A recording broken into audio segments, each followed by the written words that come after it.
Hello, welcome to Postcolonial Space. I'm Masood Raja, and thank you so much for joining me today.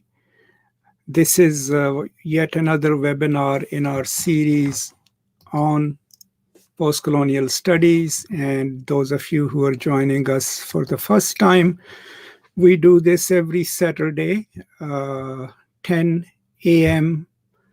US daylight time in Texas, which is 8 p.m. Pakistan Standard Time, and then rest of the times you can figure out yourself. So today's topic is post-colonial diaspora literature, which one of the subscribers and supporters of our channel had requested. And so I thought we should have a conversation about that.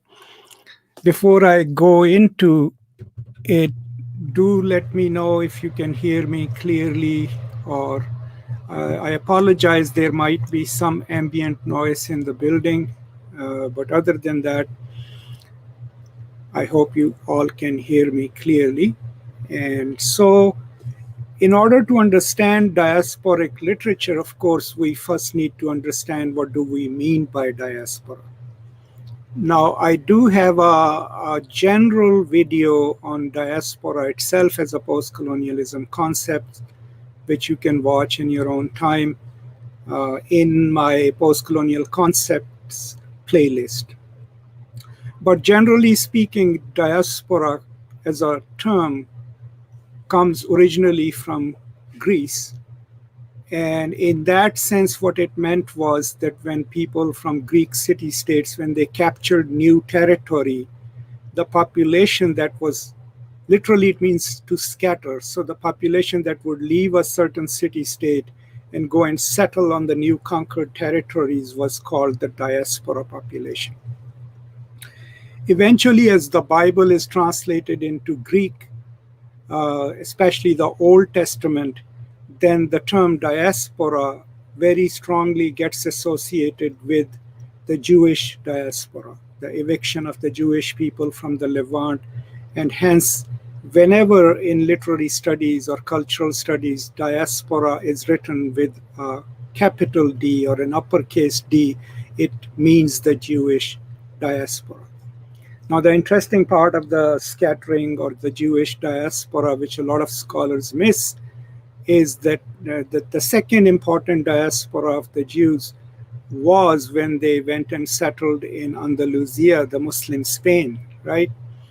And that a lot of Jewish scholars consider that as one of the golden ages of Jewish diaspora. And it's something that a lot of Muslim and Jewish scholars forget because we are so busy talking about the irreconcilable differences. We forget that we have hundreds of years of history together, having worked together, and then being expelled together from Spain after the Reconquista. So overall, generally, the term itself means a scattering. It can be forceful removal of people, and now in the contemporary sense, it can also be voluntary movement from one place to another. So if you look at the largest diaspora in the world right now is the Indian diaspora, the number of people living outside of India who claim an Indian heritage. Then the Mexican diaspora in United States, Canada, and North America. Similarly, recently, the refugee crisis in Syria has then launched what we could term the Syrian diaspora. And then, of course, the African diaspora is one of the largest diasporas, not simply because of the slave trade and forceful removal of people through the slave trade, but also post-independence diasporas from African nations to the former colonial centers. And then in the United States, you can also talk about the Caribbean diaspora. And these were all and still are deeply dynamic communities. I mean, if you look at the Harlem Renaissance, a lot of the big scholars of it came from the Caribbean, right? Or had a dual identity. Similarly, in the American literary production, then quite a few of major and prominent authors are from diaspora communities. So when we come to defining diaspora literature, right, within the post-colonial concept, it would then be literature associated with one or the other diaspora community, right? An author, let's say Indian American author or Indian British author, would be part of that diaspora community. And then the topics that they invoke would depend on maybe the migration experience, the generational experience in the adopted country, or themes and politics and issues related to what they still might consider their home country. Okay. So depending on which diaspora it is, where they are located, first of all, they need to have an idea of community, right? They need to have a sort of cultural and political identity, so that would require numbers, right? And then the literature so produced needs to deal with probably at least the issues of the home country or the native country, or the experience of individuals and members of the community within the metropolitan cultures where they have settled. And that's the, roughly speaking, how we define diaspora literature. Now, quite a few scholars, of course, have theorized on it, have written about it. And one such scholar who comes to my mind, and that is the diaspora communities as political communities, is Benedict Anderson, right, who you all probably already know is famous for his book on nationalism, Imagined Communities, right? But he also contributed an essay to a collection of essays on cosmopolitanism edited by Bruce Robbins. And in that, what he's talking about is mostly the British diaspora communities, but also American. And what he realized through his research is that a lot of these diaspora communities in their political alignment back home tend to support deeply conservative political parties. And that kind of bears out. So if you look at the Jewish diaspora population in the United States, other than the progressive young Jewish activists and scholars, majority of the Jewish diaspora is still supporting, right, the divisive policies of Benjamin Netanyahu and others. So they are supporting kind of right-leaning politics. Similarly, if you look at the Indian diaspora in the United States, those who are prominent in their communities, you will find that majority of them are nationalistic, and they support Hindu nationalist parties. And same is the case if you look at the British diaspora, like Pakistani diaspora, they tend to also, not like as a large group, but tend to support either the dictators, right, or the conservative political parties. So this is the kind of Benedict Anderson's reading of it. Now, another thing to keep in mind, and I'll get to the questions in a minute, Mudassir, to keep in mind is that diaspora also has a generational aspect to it. Okay, so if you look at the British diaspora, and it comes across really clearly in Hanif Qureshi's books. He has a short story called My Son the Fanatic, or even the novel Buddha of Suburbia. So the first major wave of Indian and Pakistani diaspora to United Kingdom, was in 1950s, and even before that in Manchester and others, but 1950s and 60s. And these were the people who came in and they kind of assimilated and adopted the British culture and its habits. But when the second generation emerges and they grow up within the same culture and come up against the metropolitan racism, right?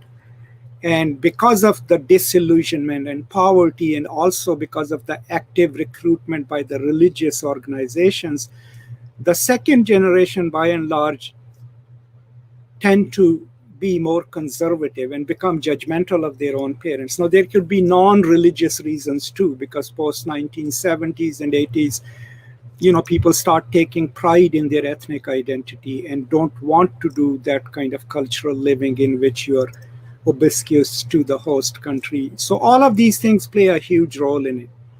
Now, the literature that comes out of it then represents those anxieties, right? Deals with those kind of politics, politics of race, politics of exclusion. You can see that even in the most, most elite authors, right? I mean, if you look at the entire oeuvre of Salman Rushdie, right?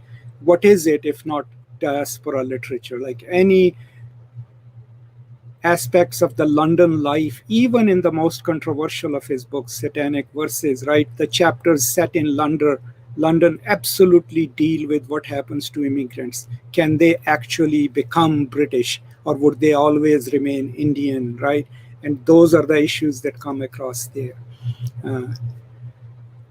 So I'm not necessarily saying that the diaspora literature is reflectionist, that they absolutely must reflect the life they are living, but these are the issues that they deal with. Now, why do we include them in postcolonial literature? That's a very interesting question. My understanding of it simply is that postcolonial literature or field of study is theoretically the most eclectic. We pick up whatever we can use, right?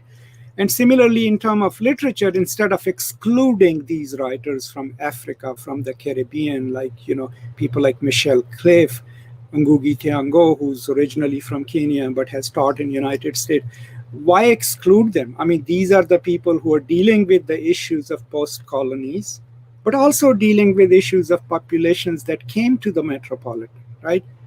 And postcolonialism, as an expansive field, subfield of English studies, can very easily deal with it and handle those issues. So these are some of my thoughts about the topic, and I see I have a couple of questions. Mudassir, let's go to your question. Why do diaspora writers need to look back to their native countries while living in host countries for ages? Good question. Why do they? I mean, the one part is that it doesn't matter how long they have lived in America or Canada. Identity, you carry it with you, right? So if Masood Raja has been here for 25 years, there is no way in the dominant American culture that I can just simply pass as American. I will always have a hyphen attached to me.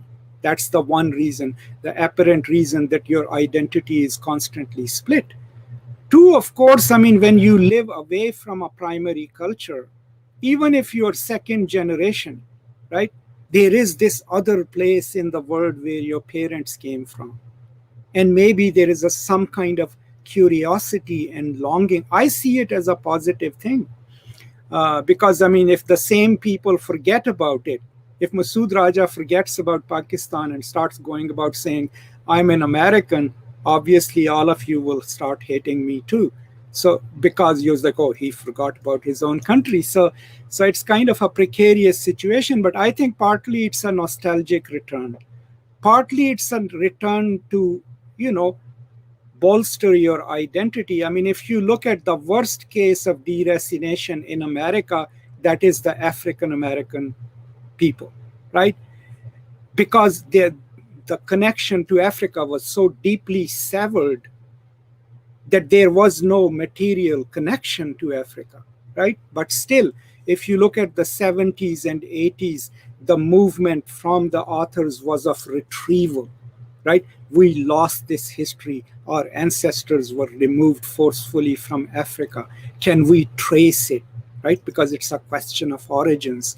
Where did we come from? You're not necessarily trying to become African, but what you're saying is that cultural history is part of my identity. I need to know it. Now, the dominant groups in any culture don't need that, because the dominant history, the dominant culture, it already is over-determined by the dominant narratives, right? So the Caucasian Americans, maybe sometimes the Irish Americans will go to their history, Italian Americans, and those are diasporic communities too. But if you are in a minority and also a powerless situation, this return to the place of origins has personal value because it gives more to you about your own history. And collectively, in terms of a cultural politics, it gives you something to bolster your identity. And in either case, I don't see it as something that they have no right to or something that they shouldn't be doing. I mean, I think it's a good thing that people try to locate where they came from or where their parents came from. Okay, let's go to Naveed's question. Is the diaspora support for conservatives in their native countries because of an existential crisis, since they aren't completely accepted in the West and thus have a kind of ethnic void? I would be hesitant to like give a definitive answer to that. I think part of it is probably that they are not fully accepted here, but probably also that the religious identities and ethnic identities kind of get hardened, in diaspora communities. So if you are, let's say, I look at the Pakistani diaspora community in the Dallas area. We have one of the largest communities. So is India. So when I look at them, I realize that they are not a monolithic group, right? But what has started happening is that everyone is now divided, first of all, region-wise. So Punjabis are on one side, people from Karachi and Hyderabad on another. Not that they are like belligerent communities, but they tend to form micro-communities.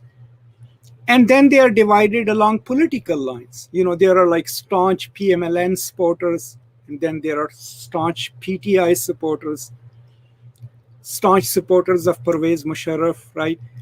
And they talk to each other, but those are their divisions. And I think part of it is because they are here in a larger metropolitan area and they are looking for smaller identity, cultural identity structures where they feel comfortable, where they have alignments with others. But also there is a material advantage to that. I've noticed that quite a few people, they will make their own little group, and that enables them to invite people, powerful people from Pakistan, right, and develop connections with them with the hope that eventually they probably will have some political influence. Then they start supporting organizations in their own home country to also have a little more political influence. So all of these things come together in forming those kind of. So if you believe in a religious identity strictly or an ethnic identity which is connected to religion, then you will tend to support anyone in back home who is protecting the interests of that community. And I think that is what forces a lot of these communities or sub-communities to support conservative causes. But also, yes, the anxieties of living in a dominant metropolitan culture. In case of Britain, if you've read Hanif Qureshi's novel, the young people tend to be converted is because of the disillusionment, the material disillusionment. There are no jobs, no acceptance, and then active engagement through the mosques and through the people who try to tell them, come to us, and become a good Muslim and you'll have a place in the world. So there are those ideological reasons as well. And no, keep in mind, this doesn't apply to everyone. There are always exceptions. And okay, so these are some of the questions so far. Now, in terms of literary production, it varies, right? I mean, I had a conversation with someone who had written an article and kind of misquoted me. And when we went back and forth in the emails, he was telling me, so and so, I interviewed him. He doesn't even consider himself a Pakistani author, right? And my point was, it doesn't really matter whether you consider yourself a Pakistani author or not. Of course, I didn't send it to that person because I didn't want to get involved in this spat with a person who had completely misread me and misquoted me. Because if you are from Pakistan, living in London, using Pakistani raw materials to write your stories and proffer them to a metropolitan audience, right? It doesn't matter how British you are. You will always be a Pakistani British author, okay? Because that's the raw materials you're dealing with. People will expect you to tell the stories from Pakistan. Look at Salman Rushdie's most successful novels, right? It's obviously not the one he wrote about Hollywood. All the successful novels are grounded in India or Pakistan or the Muslim world or the Muslim history, because there is a certain expectation in the metropolitan market. So we are talking, that thing that I told about the author was Mohsin Hamid, right? That he claims he doesn't even claim to be a Pakistani author. So then another point is, if you look at the Granta's special issue on Pakistani fiction, if he doesn't consider himself a Pakistani author, why did he contribute an essay to it? Why didn't he turn around and tell the editors, hey, I don't consider myself a Pakistani author? You can't have it both ways. So that's the problem of the diaspora, is because your identity, even if you've lived here, even if you're second generation, there is a designation assigned to you, right? And then if you're doing work, literary work, and drawing on the raw materials of the native country or the experience of immigration itself, in one way or the other, you are writing the experience of the diasporic community. And that means that you are caught within the politics and culture of diaspora, right? And there is no escape from it. Okay, so any other questions, or I'm trying to refresh the comments and see if there are any other questions, but so far there are none. Now, while you come up with any other questions, in terms of postcolonial studies, when I design a course, or even when I create a list for my PhD students, we don't necessarily have this distinction, oh, you should read these many diaspora authors. Actually, it doesn't even cross my mind. All I am interested in is to have a representative list of works from pretty much all the former colonial parts of the world.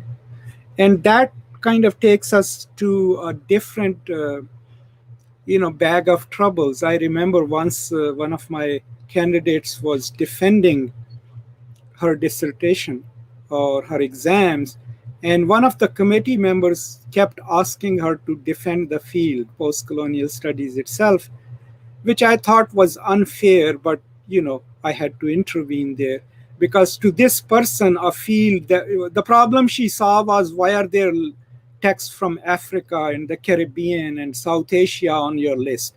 Because this person was a scholar on one author, right? And 100 years of British history. And this person could not conceive that a list can be so expansive, right? And obviously there was no time there to help that person get rid of that prejudice, which I consider a prejudice. So, I mean, one aspect of postcolonial studies, like expansive as it is that usually we don't make that distinction that you'll have native authors and diaspora authors. Because for as long as they're dealing with either the experience of dislocation, right, whether enforced or voluntary, or the experience of native countries, for us, it is postcolonial studies. There was another question that emerges in the Pakistani reception of Pakistani writing in English. I was once giving a conference paper, and a student asked me this question, and the question was, how can these people who live in England and New York and California, how can they know Pakistan well enough to write about it? And I wrote an article about it too, because there is a basic assumption there that in order to understand Pakistan, you have to live there, one, good, and two, that people who live in Pakistan understand Pakistan. And my point was that your understanding of Pakistan might be experiential in the neighborhood where you live. My question to that student was, do you know where Haplu is? And do you know who the Queen of Khaplu was? And she was like, no. And I was like, you lived in Pakistan all your life. Khaplu is in Skardu, and the Queen of Khaplu used to be the Queen of Khaplu under, under the Kashmir rule. But you living in Pakistan do not know that. But if you want to write about her, you'll have to go and do your research. So similarly, anyone who wants to write about Pakistan and tell the stories, they can live in Pakistan and learn through experience, know the languages, at least one or two, and then every writing, knowing a culture is mostly textual, right? You go, you read about it, you do your research, who has written what. After having lived most of my early life in Pakistan, I'm now planning a book on Muhammad Ali Jinnah, right? As a Pakistani, I should know everything about it. But no, I'm just rereading Aisha Jalal and learning new things, because knowledge is textual, and then experience comes and augments it. So that idea that somehow some people who don't live 100% in one country have no right to represent it, I think we can hope that they do a fair representation, or a representation that doesn't just pander the stereotypes. But beyond that, anyone has a right to write about anything. Okay, so there's another question that I don't see on my screen, but it's here, and I'll put it up as soon as it comes up. But I'll read it. And that's by Aisha. Diasporic writing as authentic, presenting the culture they are not currently living in. Do we need to redress the issue in their representation? Okay, so yeah, it's Aisha. Can we term diasporic writing as authentic, presenting the culture they are not currently living in? And that's the problem in this question, is the question of the authentic. Okay, so when we mention authentic, we are assuming that there is a certain authentic core to reality, right? But who can grasp the authentic? I mean, even if you could access the authentic core of a culture in the privacy of your thoughts, right? You will have to express it in language. And the moment you express it in language, first of all, you understand it in language. There is no understanding beyond language. So it's already mediated by your placing in the world as a human being who speaks and must use language.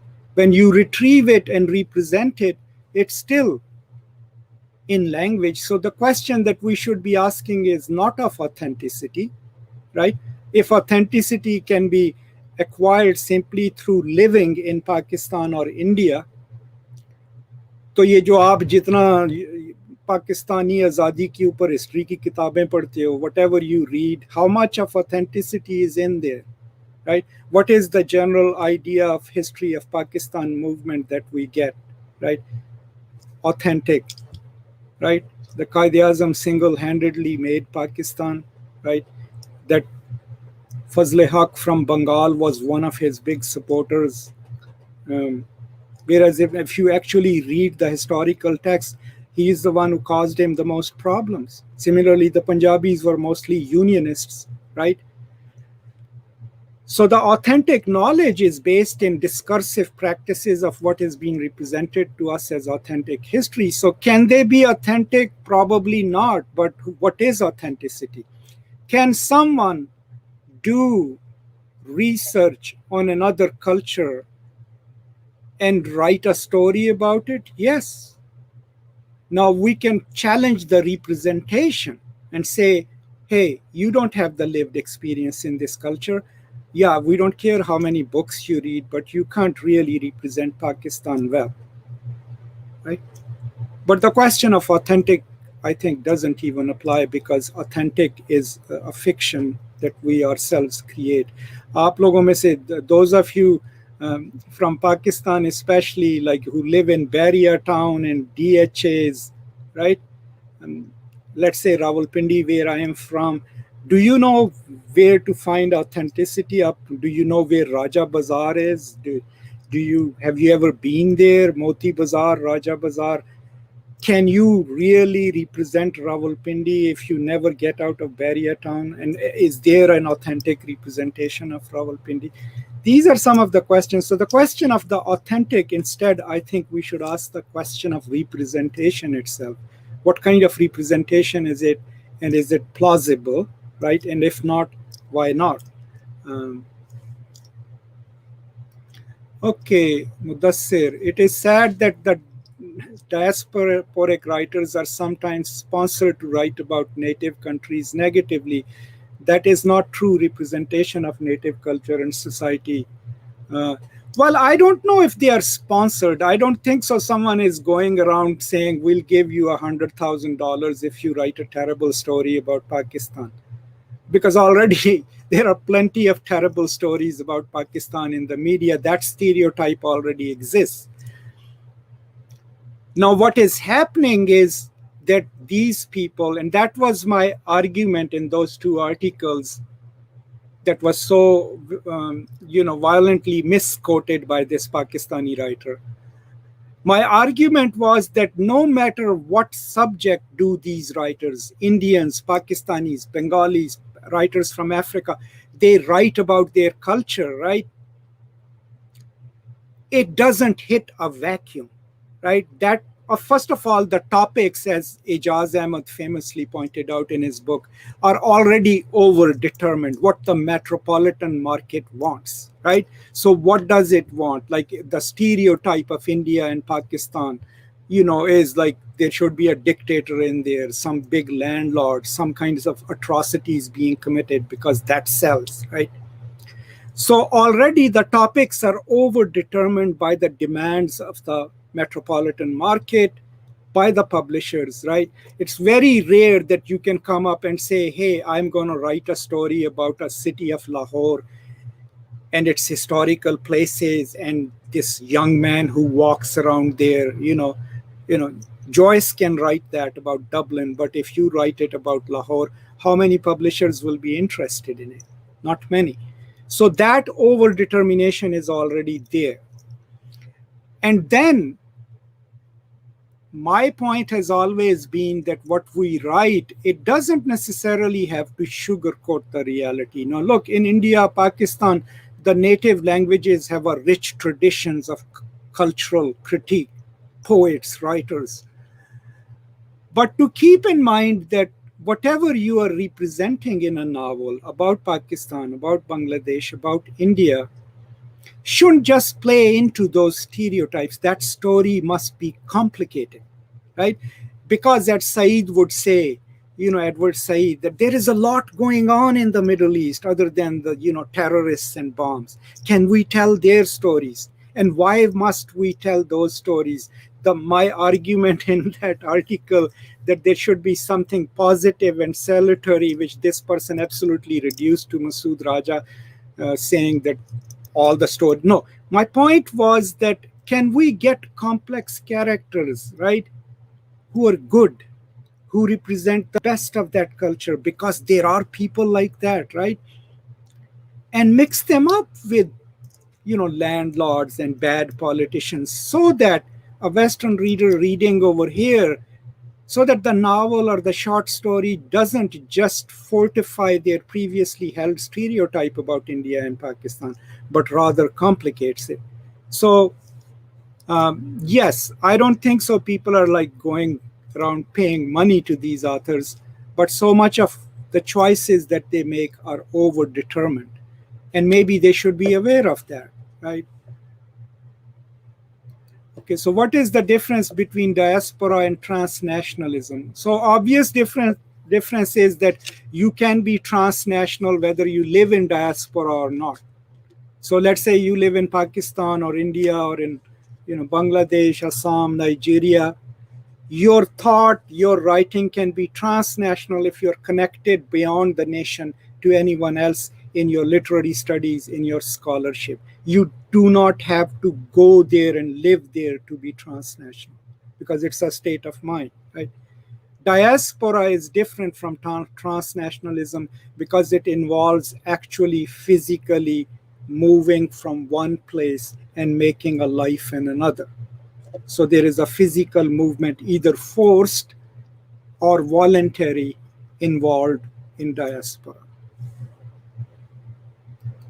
Isn't there a danger of appropriation from the diaspora authors? Yes and no. I mean, appropriation to what cause? I mean, first, one thing that we absolutely cannot give into is that no one has the right to represent another culture. Everyone has the right to write about whatever they want. Now, if they appropriate certain tropes of Pakistani culture or Indian cultures, fine. They have a right to do so as authors, right? The problem is the question of representation, right? What are they representing? What are they choosing to represent? And what are the implications of that? Even then, they have the right to that. I believe in that kind of freedom of expression. So my example is when I wrote this essay about the Granta issue, the opening story in it is called Laila in Wilderness, right? Which is a beautiful love story, right? And I'm going to this question of appropriation. I'm forgetting the name of the author. But the story becomes problematic because while of course, there are already inconsistencies in the story, like philosophical, that a Pakistani reader would pick up like this, but for a Western reader, it doesn't make sense unless they've done their research. But the main problem was that the place is not named. So the story is happening at this amorphous place in Pakistan. Most of the people in the story are not named. And then the plot is driven through the most atrocious acts that you can represent. So by not giving the story a physical habitus, what happens to a reader here is that when they plot the story, they're not plotting it, let's say, in Faisalabad or in Jamshoro. They are plotting it on Pakistan, right?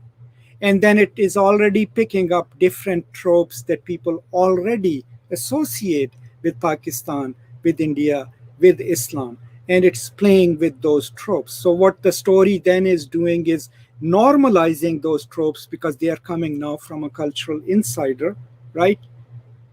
But also making it more expansive by not locating it at a certain physical place or habitus. So my point was that because of those formalistic choices, not just the content, the story, if uncritically read, will make the entire country of Pakistan a place where all these things can happen. Now, another thing that is emerging out of these authors, which is I find really troubling, is that if you read the Amazon reviews, and the reason I go to Amazon reviews is because these are not contrived. These are not by scholars or writers. These are everyday people who picked up a book and read it, right? And those are the opinions we want to check, right? And what came across in the reviews about Granta issue was this idea of Pakistan, as if the Pakistan is this dark and destructive place where creativity is dead and no culture exists. And somehow these 16 authors miraculously have survived that and can actually write on the world level. So the writers themselves become an emblem of, oh, yeah, Pakistan has a hope because these 12 people can write good stories. So they become the sign, which is good. I mean, if people respect them. But you know what I'm trying to say, that despite all the failures and all that, Pakistan can still produce these good stories by these 12 people. So even their success is juxtaposed against a dying or troubled culture. And I think there is a problem with that I see, which troubles me, right? So that's why my stance is, yeah, people have a right to express whatever they want, but people are also grounded in the politics of their cultural identity, their diasporic identity, and there are certain responsibilities of that. And that question of representation is huge, right? Who represents whom and how, right? that is the fight we are fighting right now in American streets, right? And so to claim a certain degree of poetic license without political implications, and I think is irresponsible, right? Okay. Can lead, okay, so can diaspora literature lead to misrepresentation? Yes, of course, I just talked about it. What I would not add to it is intentionality. What I'm saying is, I don't think that authors would intentionally do that to market their work, but it is overdetermined, right? And the misrepresentation isn't in a sense that they see something and then misrepresent it. No, because what we see and experience is also discursively produced, but misrepresentation in a sense that by picking up topics that are already troubling topics and are merged with the stereotype of that culture and reinforcing them, the misrepresentation then is that certain tropes then become the most important tropes through which the metropolitan readers will then see any of the cultures that the diaspora authors are trying to represent. And that's what I find troubling. Okay, Sajjad. Sir, Fatima Bhutto in The Shadow of the Crescent Moon misrepresented the tribal woman wearing jeans and driving bikes in the setting of North Waziristan. What can be the agenda behind? I don't know. Right? I like her work. I haven't read this particular work. But if she's doing it, I mean, stylistically, it becomes very obvious that, it's a play, right? Maybe she's imagining a thing. Otherwise, I have no problem women wearing jeans and riding motorcycles, right? In any society, Islamic or not, I don't care what women wear and what they do. They should have the absolute right to do so. And this is not just my opinion. This is a scholarly opinion by leading Muslim scholars, including Maulana Mumtaz Ali, whose book I have from 1898, Haqooq-e-Niswa. This whole idea, and this is slightly off the topic, that women are responsible for men's virtue. I mean, it's a baseless, stupid idea. Because if men are virtuous, it shouldn't really matter how the women are dressed and how they behave. They are individual, autonomous human beings, will be judged as individual, autonomous human beings if you believe in Day of Judgment. There is no stipulation in the Quran or in the Sunnah or in the Hadith where it says that when women go up there in front of God Almighty, they will be called, oh, you are so-and-so's wife, and he will answer for you. No, they will answer for their own actions. And if they do that, that means they are fully realized human beings, responsible for their own acts, and hence have full rights as men. And it doesn't really matter what they wear, because if men are good, nice Muslim men, why should they even care what women wear? But this is besides the point. But I don't know if her representation is playful, if it is jarring. I would, sometimes it's okay to challenge the basic assumptions of your own culture. We do need critical works. My point is that playing with tropes that already are established in the metropolitan cultures about the cultures of the global periphery, that representing them ipso facto as such authenticates them, and that is dangerous. Other than that, a writer has the absolute right to play with any reality and make it, mock it, make it into a farce. I mean, that's the critical license they have, and we should be able to live with that.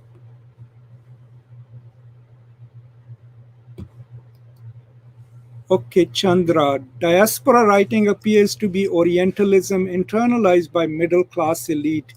Okay, that's a really good point. And there has been a lot of stuff coming out of Pakistan. I'm not sure about India, where they talk about neo-Orientalism. And I've always maintained that neo-Orientalism is not possible if you have read your Said carefully, because Orientalism is a discourse. It's a larger discourse which overdetermines our action. We could say that it is kind of an exoticization, right? Which what they have internalized maybe is not Orientalism, but these idea of the post-colonial exotic, right? And so if they have internalized it, yeah, like if you are from India living in Dallas, right, and your experience of India is only through Bollywood, right, then your view of India is based in that, right, which is a projected, represented reality. And if you internalize that, then that is the logic you will take to your writing about India, right? Um, so I would say what they internalize is a certain representation of India, which they might have received in an uncomplicated manner.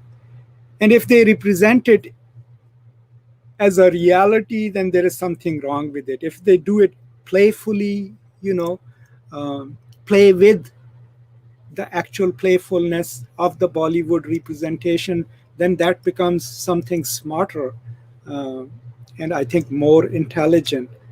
But I would say that I think sometimes these decisions are not even conscious, because the power of the metropolitan culture, its expectations, being successful in it,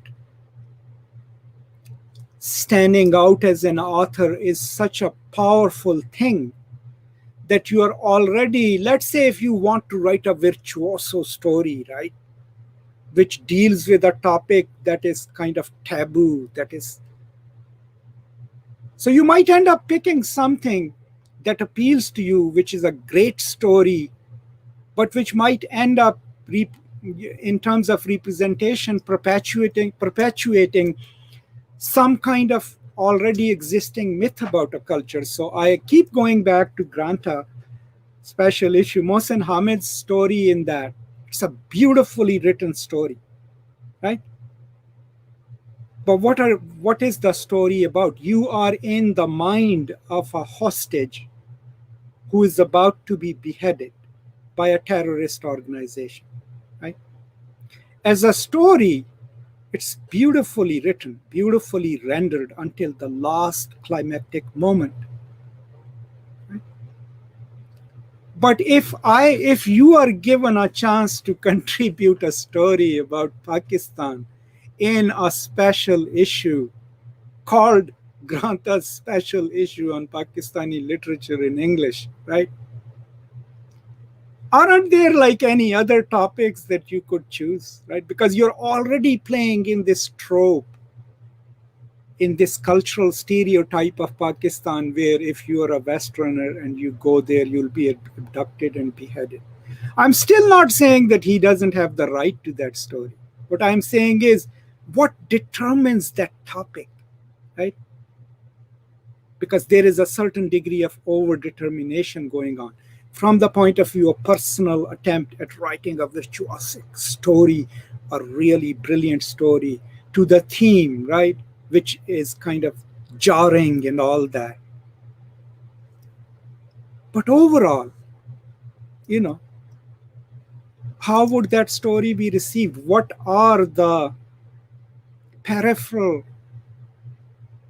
implications of that for a reader? So, like, let's say I decide to create a course on Pakistani fiction in English, and for ease, I pick up the Granta special issue.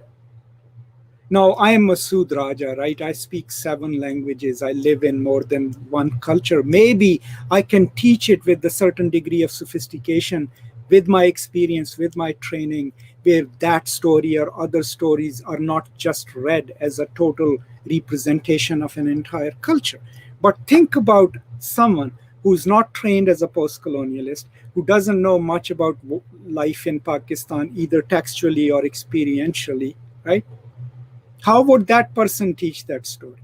If they just do the analysis, the technical analysis of the story will still, in terms of pedagogy, instill within the uncritical reader this idea that Pakistan is a place where people usually, if they're Westerns, they get beheaded. That's the danger that I'm talking about. Right?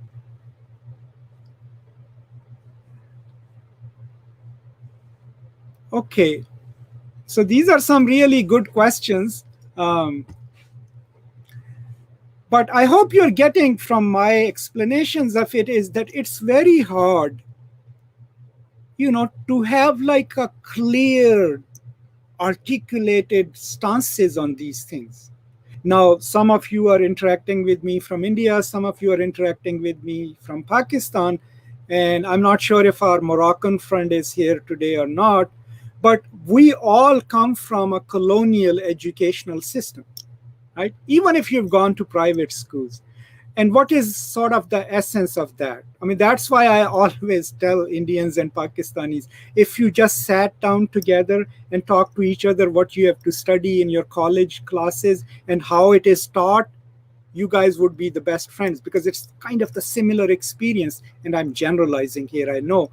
So the way we are taught is that we pick up a short story and the teacher comes in and says, here is what it means, right? And all we do then, that's what I was at least expected to do in my education in Pakistan, is that either memorize the analysis of the story or just reproduce whatever the teacher gave you, right? Now, if we come from that kind of educational background, we like precise answers, right? We like a beginning, a middle, and a conclusion, and then say, this is what it means. And that's what we expect of philosophical terms and theoretical terms as well. The problem is that there are no neat conclusions about these concepts. There are no singular opinions. And the only difference I think that we can make as people, as scholars, is to know that my stance on it is provisional. Given new set of information, it can change, or that my stance on a certain concept, such as the diaspora, is based in my politics, based in my location, based in my understanding of it. But that is based in that, right? There is no like precise understanding of what diaspora literature ought to be, what it must do, what it must not do, because none of that experience is unmediated. It is governed by our politics. It is governed by our culture, our assumptions, our priorities. So keep that in mind. Okay, let's see. Chandra. Okay, so let's go to Soham. What's your take on partition literature? That's a really interesting question.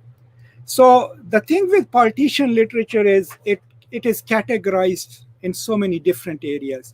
So it is categorized in trauma studies on both sides, right? It is also categorized in kind of nationalistic narratives. And then like the biggest author that I know close to me here, she lives in Houston, for good partition novels is Bapsi Sidhwa, right? Whose novel Cracking India I've taught. So I think in terms of diaspora authors, it will depend. I mean, where do they live? And the experience of the partition is also mediated through, first of all, their family experiences, but which ethnic group did they come from? Which religious group did they come from? But by and large, what I've noticed in the partition literature, even like Khushwant Singh's, Train to Pakistan, is that the careful authors, there's always a critique of how the British handled it. But mostly, even Manto, the stories are mostly about how these communities that had lived together for centuries, how could they turn on each other and commit the kind of atrocities that they committed? And I think that's what kind of is foregrounded in that.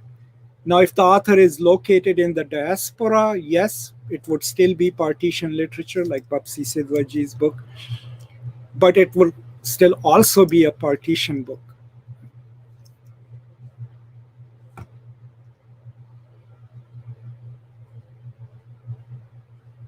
Okay, this is really good. As the diasporic writer sitting far away from its indigenous part of the world, it doesn't become the voices from the periphery. Yes and no. Okay. No one claims to say that I represent India or Pakistan. So we can't even assign them that role. Any author, even if they are living in Pakistan, India, Bangladesh, or Africa, Nigeria, I don't even think they are claiming to be the voices of their native country. But what role is assigned to them in literary classes in terms of representation is the role of this person who knows something more than you and me about that culture, who has either researched, gone and visited there, or lived there, right? So the degree of experience can be different. If you are a first generation diasporic author, chances are that a lot of your writing would incorporate the experience of immigration itself and its struggles because you moved here. It doesn't matter how long you've lived in New York or Dallas, right? But that experience is part of you. If you are someone who is a second generation diasporic authors, the novel or the writing could be about your experience as an outsider while living inside a metropolitan culture, and then maybe reconnecting with where your parents come from, right? I don't think so we should assign any of these authors, diasporic or post-colonial, this idea that they can represent an entire culture. I mean, that term, burden of representation, right? It comes from Kobina Mercer, his book, Welcome to the Jungle. And it's very peculiar to minority identities. What he says is, and he gives the reference of the first Black arts exhibition that was held in England. And what he realized was that when people from the African community, Caribbean community went to the exhibit, no one was happy because their whole idea was this doesn't represent me, so and so is not represented, such and such area is not represented. And what he realized was that because of their minority experience, they expected the work of arts put together in a gallery to carry the entire burden of those cultures, which no work of art can absolutely do. And the dominant group never expects that. I mean, Philip Roth can write all his novels set in New York, and no one will come and say, but what about the South? What about Atlanta? No, it's accepted that you can write a novel of a city. You know, Joyce can write a novel about Dublin, right? One man walking around Dublin, and it can become a classic, right? But in the minority communities, there is always this expectation. There are anxieties about representation. There are then anxieties about, you know, what about that? You didn't write about that. Like I, as a scholar, have done that, right? So always remind yourself, no one carry the burden of representation of an entire culture or entire country. There is no authentic representation because authenticity is discursively produced, right? Everyone has a positionality in their life. Sometimes we can shift it and we come from there. Now, what we can challenge these authors or any author is not about the authenticity, but about, hey, guys, I think you didn't understand this aspect well, you should do better research. So I think challenging people on the question of representation is always better. Not necessarily that you didn't represent everything, but that what you represented can be construed as such and is based on this assumption which is wrong, instead of saying you have no authentic knowledge of this culture. And I think that would be a more subtle and more complicated approach to question of representation by diasporic authors. As I already said, I don't care where they are from, where they live, or what they choose to write about. If they have done their research, fine. Because there is also something else at play when we question someone's right to represent someone, and that is the idea of standpoint of view, standpoint identity, that I have to be this in order to write about that. I think as a human being, you can go beyond that, right? Maybe I was advising a student last semester who's writing a dissertation in philosophy, about white settler colonialism. And he is relying on the Native American tradition for that. So my only cautionary note to him was, because he's Caucasian and he's male, that was that I said, look, consider this a sacred territory. You are entering a body of knowledge which is the property of this community, right? Choctaw community. You're entering it as a Caucasian male. Don't go in there telling them that you can explain things better. Don't claim to know their culture intimately and authentically, but enter with a humility as a scholar and say, this is what I have learned from the tribal elders. I don't plan to speak for them because they can speak for themselves, but I would like to speak in solidarity with them, right? And I think if we follow the same principle, then it shouldn't matter who you are, especially in imaginative writing and what you're writing about. Okay, let me go to Chandra again. It is curious that bulk of diaspora literature is in the form of novels and much less on poetry. If this is a market conditioning, then its creative moorings will be suspect. I don't think so. It's a marketing condition. I think it's poetry. I mean, of course, there are poets who have become prominent, even in translation. But in terms of, if you look at a lot of these young authors from Canada and America, you know, if they are diasporic, if they are going into creative writing programs, poetry is big, right? But if you look at what people idealize, of course, everyone is writing a novel. They want to write a novel. Because novel has the biggest market, but also because it's the most expensive form of writing, right? Especially if your idea is to capture stories or connect with your native culture or your parents' native culture through imagination. But you're right, by and large, you know, I mean, of course, there are poets as well. I mean, I would consider Naomi Shihab Nye, you know, a post-colonialist, but also a diasporic author. Agha Shahid Ali wrote in English as well as translated literature from Urdu. But you're right, there aren't a lot of poets or even playwrights. There are movie script writers and producers, right? But I wouldn't say that it's, you know, like I don't want to see any intended conspiracies behind these. I think there are over-determining factors which decide what genre you write in.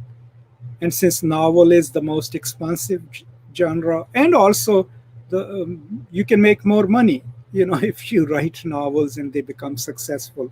And if that is your concern as a writer, then the novel or even a collection of short stories becomes prominent. Okay, so thank you so much. You have been continuously nourishing the... Oh, cool. Thank you so much. And, you know, we are like coming up about an hour now. And as I always say that I am not doing any of you a favor, okay? These exchanges with you every week are actually really invigorating for me too. Because, you know, I get to talk to people from all over the world, share my ideas, and, you know, read your questions and have this exchange. So please never think that I am doing you a favor. Actually, you all, through your energy, you know, especially in this Corona environment, are, you know, really, really giving me a lot of good spiritual energy. So I think it's okay if we stop here. I don't see any more questions, and it's been about an hour that we've been talking to each other.